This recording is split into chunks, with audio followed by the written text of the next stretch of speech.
안녕하십니까. 벚꽃대성 지왕입니다. 반갑습니다. 우리가 이렇게 도반으로 만나서 부처님 말씀대로 부처님께서 그러셨거든요. 내가 도반을 만나는 것. 제자들이 묻잖아요. 도반을 만나는 것은 뭐라? 돌 이루는 반쯤 됩니까? 했더니 그렇지 않다 그래. 도반을 만나는 것은 돌 이루는 전체다. 친구 따라 강남 가잖아. 그러니까 여러분들이 세상을 살아가면서 좋은 도반을 만난다는 것은 굉장히 중요한 거예요. 그리고 또 이렇게 도반들도 중요하지만 남편을 도반으로 만드는 거, 그것도 중요한 거예요. 그래야지 자꾸만 끊임없이 도업이 항신한다고 그러거든요. 끊임없이 새로워질 수 있다. 그래서 오늘 또 여러 가지 좋은 질문들을 통해서 오늘 부처님 말씀을 연구할 텐데요. 항상 이렇게 좋은 도반을 만날 때 우리가 발전할 수 있고 도반들과 더불어 영혼을 가는 그런 영혼을 항해하는 그런 배를 타고 원하속승 반야선 원하저도 월고에 고통의 바다를 건너가는 그런 그 탁월한 어떤 그런 도반이 되시기를 간절히 당부드립니다. 자, 누가 질문하시겠나요? 질문을 받겠습니다. 질문 받겠습니다. 안녕하세요, 스님. 네. 네, 75기 성수행입니다. 네, 고맙습니다. 칠석이면 칠석 기도를 하게 되는데요. 네네. 칠석의 유래에 대해서 궁금합니다. 7월 7석 그러면 좀 1년에 보통 우리가 3월, 3질, 5월 단호해가지고 겹치는 날짜, 달과 날이 겹치는 날 있잖아요. 그죠? 5월, 5일 단호 같은 3월, 3질 뭐. 근데 7월 7석, 그 다음에 중구일 뭐 해가지고, 근데 7월 7석은 절들마다의 칠성각이 다 있잖아요. 절들마다. 없는 절들 있지만 대체로 칠성각이 다 있거든요. 그러면은 아주 중요한 게 뭐냐면, 이 7이라는 숫자는 우리 생명과 직결된 어떤 그런 숫자예요, 이게. 그러니까 여러분이 당장 봐요. 하늘에 달이 떠 있잖아요. 그럼 달은 뭐라? 28, 28일 만에 한 번씩 돌잖아요. 근데 너무 신기한 게 뭐라? 생명의 주기도 뭐예요? 28이잖아요. 그래 안 그래요? 옛날에 젊었을 때 아이린 된 꼬박꼬박 뭐라? 28일 만에 한 번씩 오잖아요. 근데 이상하게 학자들이 연구를 보니까 동물학자들이 모든 동물들이 전부 다 배란기가 7의 배수로 나간대요. 배수로 나간대요. 전부 다 7, 4, 28. 7의 배수로. 참 묘한 거예요. 근데 이 7이라는 숫자는 얼굴도 구멍이 7개니까 칠성판 그러잖아요. 그래서 실제로 뭐냐면 사람이 돌아가실 땐 칠성판을 갑니다. 칠성판. 관에다가 칠성판을 깔고 그 다음에 하잖아요. 쉬시는 곳이고. 그 칠성판도 뭐라? 그 뜻이 의미가 뭐냐면 육아에서는 뭐라? 내가 칠성판을 조상님께 받아가지고 잘 쓰다가 도로 물려드립니다. 그런 뜻이래요. 뭘 바른지 아닌지 모르겠지만 그렇게 유학을 하시는 분은 들었어요. 칠성판.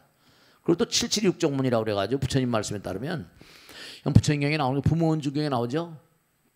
77 태어나서 49일이 되면 얼굴에 77 7구멍이 완연히 딱 형성이 돼서 그때부터는 사람입니다. 그러니까 이 7이라는 숫자는 생명과 직결되어 있어. 그리고 또 하나 우리가 죽어도 77이 49제 지내. 49제. 그 7이라는 숫자가 우리 삶구 자체예요. 매주마다 뭐 일주일이 가면 또 가고 말이에요. 그래서 옛날부터 우리 도인들이 선인들이 이걸 알았던 거예요. 7이라는 숫자. 그러니까 하늘의 별들. 우리가 하늘의 별들을 잘 볼 시간이 없잖아요. 그러니까 7월 7석 날 하늘의 별들을 좀 봐라. 너희들이 하늘의 아들 딸들이다. 우린 너무나 하늘과 우리가 별개의 존재인 것처럼 살아요. 하늘은 결국 뭐라? 모든 걸 다 결정짓잖아요. 뭐 인명이 뭐라? 제가 항상 드리는 말씀이요. 인명이 뭐라? 제천이고. 그죠? 하늘이다, 하늘. 하늘의 뜻을 너무 어기고 사는 거예요. 이게 하늘의 뜻을 너무 어기고 살아. 진인사 대천명. 지성이면 감천. 하늘, 견우직녀, 견우성, 직녀성이잖아요. 은하계 우주. 그러니까 이게 칠석기도라는 게 이게 불교 이전서부터 있었어요. 불교는 이제 중국에서 이렇게 들어온 거지만 예전에 우리 선조들은 전부 다 칠성님을 모셨거든. 칠성님. 하늘의 칠성. 묘하잖아요. 그죠? 그러니까 이게 7월 칠석이라는 글자가 이 칠석이 뭔가 우리의 조상님들부터 흘러내려온 어떤 신앙 같은 거예요. 하늘의 별들. 하늘의 별들이 인간의 운명을 좌지우지한다. 뭐 그런 오작교라거나 뭐 이런 것. 그래서 이른바 말한 아까 치성왕렬의 칠성청 이게 다 치성왕렬의님과 북두칠성님의 지혜와 신통력으로 헤아릴 수 없이 커서 일체 중생의 마음을 헤아려서 갖가지 방편의 힘으로 묻 생명들의 무량한 고통을 없애주시고 그러니까 하늘이 다 우리를 좌우한다는 거예요. 오랜 천상에 계시면서 인간 세계를 비추고 수명과 뭐라 복덕을 항상 함께 하십니다. 인명이 제천이라. 그러니까 7월 칠석기도가 우리의 삶에 뭔가 의미가 있다. 그래서 매년마다 칠석기도를 올리는 거예요. 아시겠죠? 자, 다음 줄 받겠습니다. 네. 안녕하세요, 스님. 네, 현재인입니다. 네, 안녕하세요. 금강경에서 부처님은 수보리와 문답하는 방식으로 법을 설하시는데요. 네네. 수보리 존자는 어떤 분이세요? 이 금강경의 이른바 주인공이 수보리 존자잖아요. 그런데 부처님께서 수보리야 어이오나오 이렇게 질문을 하세요. 그러면 이 수보리 금강경은 범소유상의 계시어망이며 약견적인 측견내리니라. 금강경의 핵심 사상은 뭐냐 하면 이른바 눈으로 보이는 모든 세계 안이비설신이가 조겨놓은 개공 이른바 말하면 전부 다 공으로 우리가 사는 세상이 전부 다 잠이 들면 이게 허상이잖아요. 그래 안 그래요? 그러니까 조견이 온 이른바 말하면 지수와 풍 4대 원소로 돼 있고 오온과 육군이 무상한 것이다. 뭐 고공무화라고. 그러니까 이 수보리 존자는 이른바 말하면 해공제이라고 그래가지고 이 땅을 넘어서 펼쳐지는 공의 세계에 대해서 가장 해박하게 알던 부처님 제자라는 거예요. 그 해공제이라고 부릅니다. 그러니까 뭐냐 하면 수보리 존자는 금강경 전편을 통해서 부처님께서 뭐냐면 이 땅을 떠난 또 다른 세상에 대해 설명하는데 제일 이해, 그렇잖아요. 제일 이해를 잘하고 자기 말이 제일 잘 통하는 이른바 그러한 어떤 존재를 이제 부처님께서 질문과 해답의 대상으로 삼으신 거예요. 그러니까 부처님 경전 보면 그때마다 뭐 수벌이라거나 사리자여 이렇게 나오잖아요. 또 사리불. 그러니까 또 이제 제자들마다 자기가 얘기하면 가장 잘 이해할 수 있는 그런 존재를 선택해서 경전을 설하십니다. 그러니까 부처님은 뭐냐면 이 수보리론자는 뭐냐 무쟁이 삼매라고 그래가지고 남들이 뭐라고 하더라도 다툼이 없는 마음이 텅 비어 허공 같아요. 그래서 이 수보리론자는 항상 은둔제일 그냥 누가 뭐라고 하면 이 우주에 그렇죠? 이 세상이 공인 줄 알고 허공인 줄 알고 조겨놓은 개공처럼 뭔가 범소유상이 개시어망이니까 약견재상 비상면 측견열이라. 그러니까 공돌이를 훤히 하니까 누가 시비를 걸어도 뭐라 그냥 웃고 마는 것처럼. 그러니까 무슨 뭐 가섭존자가 뭐예요? 부처님께서 꽃 한 송이를 드니까 뭐라 빙긋이 웃었다 그러잖아요. 그게 왜냐하면 또 다른 세계에 대한 또 다른 차원에 대한 해박한 어떤 그런 그 지혜를 가지고 있었던 거예요. 그래서 이게 뭐 해공제일이다 그러고 그래서 가장 부처님께 칭송했어요.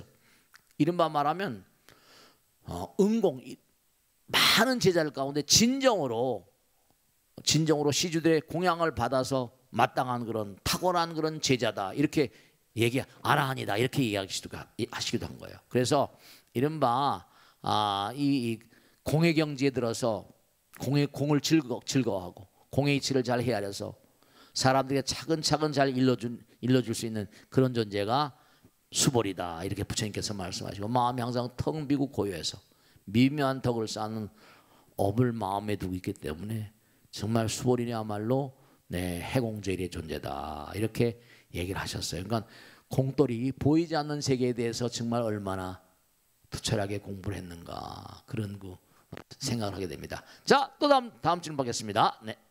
안녕하세요, 큰 스님. 네, 고맙습니다. 동작구의 김보성원입니다. 네, 고맙습니다. 네. 네, 관세음 보살님은 손도 많고 네. 얼굴도 많다고 들었습니다. 네. 11면 관음 보살님은 11개의 그 얼굴마다 그 의미하는 바가 다 다르다고 들었습니다. 네네. 네, 구체적인 설명을 부탁드립니다. 아, 네. 이 11면 관음은 뭐냐면 이 11면 관음 보살이 계신 데가 어디예요? 경주에 가면 석굴암에 계세요. 근데 걔는 독특해요. 11면 관음이라고 얘기를 하긴 하는데 11면 관음이 그렇게 많이 없어요. 관세음보살은 관세음보살인데 관세음보살이 그림 뭐냐면 대자대비 관세음보살이잖아요. 근데 이 대자대비 관세음보살이라고 하는 근원이 그대로 11면 관음에 계신 거예요. 그러니까 11면 관음은 정면, 그다음에 우면, 그다음에 좌면, 그다음에 후면 이렇게 있고 두상 이렇게 머리분에. 그래서 정면에 세 분, 우면에 세 분, 그다음에 뭐라?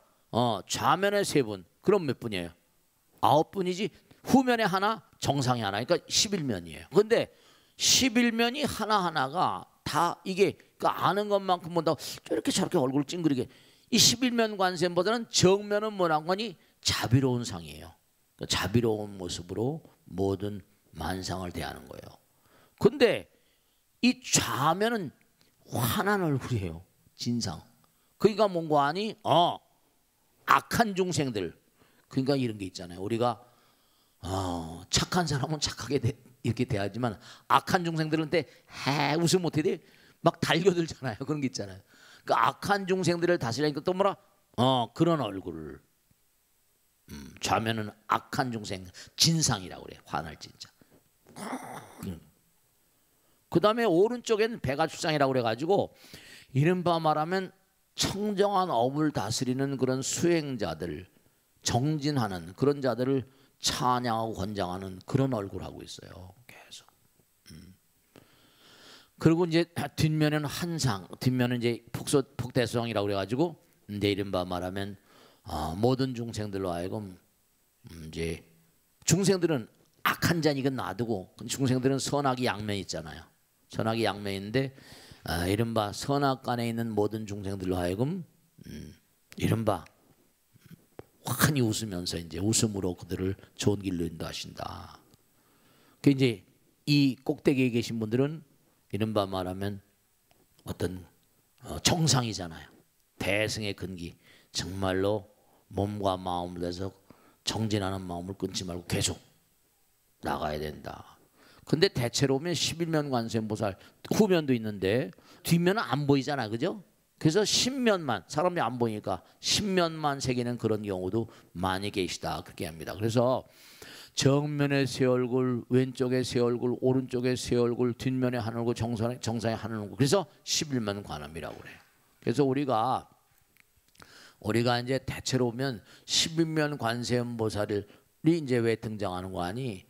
관세음보살님은 정말로 무량 중생들 제도하잖아요. 그러니까 선한 중생, 악한 중생, 그냥 뭐 악하지도 선하지도 않고 그냥 이른바 말하는 깍두기 같은 인생도 있고 그냥 수행하는 인생도 있고 정말 몸과 마음을 다한 중생도 있고 그 뭔가니 뭔가 이렇게 정진하는 양상이 다르니까 그들을 모두 다 포용한다는 뜻이에요. 그들을 모두 다 11면 관하면 그들 모두 다 포용해서 그러니까 우리가 삶을 도모하면서 관세음보살 기도하는 건 뭔가 하니 관세음보살과 내가 뭔가 하니 하나가 되기도 하지만 중요한 건 우리 마음 가운데 11면 관음의 마음이 있어요. 자애로운 마음도 있지만 어떤 데는 화나는 마음도 있고 어떤 데는 뭔가 선과를 가지고 뭔가 내 마음 가운데 다툼하는 마음도 있고 그러면서도 나가야지 고통 가운데 나가야지 하는 마음도 있고 그러니까 11면 관음은 우리의 수행의 표상 같은 존재들이에요. 이렇게 몸과 마음을 다해서 열심히 정진하는 그런 삶 그것이 우리의 삶의 본령이다. 그래서 우리가 매일매일 삶을 살면서 기도를 많이 하자고 그러잖아요. 그건 뭐냐면 우리 주변에는 많고 많은 어떤 존재들이 우리를 매일매일 뭔가 지켜보고 살고 그러니까 관세음보살 11면 관세음보살은 아까 말씀드리는 것처럼 우리가 삶을 살아가다 보면 그렇죠. 우리는 참 묘해가지고 24시간 사는데 누굴 하나 원망하죠. 그럼 어떻게 돼요? 그놈 나쁜 놈, 그놈 나쁜 놈 하도 뭐라. 네. 부정적인 마음에 매몰될 수가 있어요.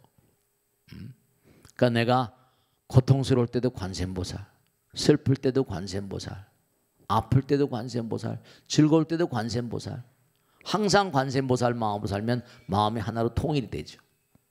11면 관음이란 존재는 뭐냐면 왜 11면 관음이라고 했냐면 우리가 몸과 마음을 다해서 어떤 경우라도 관세음보살의 마음을 잊지 않고 몸과 마음을 다해서 열심히 정진하라. 그래서 이게 다 자상이니 진상이니 배가칠상이니 폭대상 이게 전부 다 우리가 다양한 얼굴로 만중생을 제도하는 것처럼 이게 중요한 건 나와 남이 둘이 아니고 하나니까 언제 어떤 경우로 하더라도 그죠? 나도 남을 제도하는 마음으로 나도 나를 제도하고 그래서 항상 세상 모든 걸 다 이해와 아량과 관용과 자비로 살아가라. 그게 우리가 사실 쉽지가 않아요. 마음이 항상 그릇된 마음에 매몰되면 자기가 자기를 일으킬 수가 없거든요. 그러니까 우리가 이제 하나만 말씀은 기도하는 것도 염불하잖아. 한 길로 가잖아요. 그죠? 그러니까 어떤 경우로 하더라도 자비심으로 가는 거고 참선하는 것도 언젠가 말씀했죠. 스님 화두라는 게 도무지 어떤 의미를 가진 겁니까? 화두는 그냥 의문이에요. 왜냐 이먹고 중요한 건 우리가 이먹고 화두가 깨진 날은 견성성불이라고 했기 때문에 그렇기 때문에 우린 영원한 의문의 화신이에요. 그 화두는 의문 그 자체지 무슨 화두가 좋습니다 나쁩니다 아니라 이른바 수행 그 자체가 의문이니까요. 우린 영원한 질문 능력, 그 영원한 의문 능력의 어떤 그런 그 뭔가 왕성한 어떤 그런 그 질문 능력이라고 할까요? 공감 능력이라거나 무슨 뭐 부처님 말씀대로 질문 능력, 이제 뭔가 공감 능력, 상상 능력 해가지고 계속 다 관세음보살 상상인 거죠. 11면 관음. 우린 직접 맞닥뜨리지 못했지만 우리가 그렇게 살아가는 거죠. 자, 우리가 매일매일 살아가는 매일매일의 삶 가운데는 우리 주변에서 일어나는 모든 그런 문제들은 전부가 다 다종다양한 마음의 어떤 그런 그 변화무쌍한 그런 마음의 어떤 그런 그 카멜레온, 마음의 어떤 파노라마 같은 거예요. 변화가 무쌍하잖아요. 그런 마음을 하나의 마음으로 이렇게 자비심과 관용과 아량과 사랑과 그리고 끊임없이 내가 화가 나고 짜증낼 때마다 이게 뭐냐? 이먹고 화를 내는 당체가 누구냐? 네, 그럴 때마다 부처님과 하나 되는 마음. 그렇게 살아가시는 게 참으로 의문 없다 이렇게 말씀드리고 매일매일의 삶 가운데 이렇게 질문하고 그죠? 질문하는 삶이 여러분을 개량해 나갑니다. 개선광정하고 항상 질문을 놓지 않는 삶을 살아가시면서 항상 열심히 정진하시길 당부드립니다. 오늘 여기서 모두 드리겠습니다. 대단히 감사합니다. 고맙습니다. 마치겠습니다. 수고했습니다.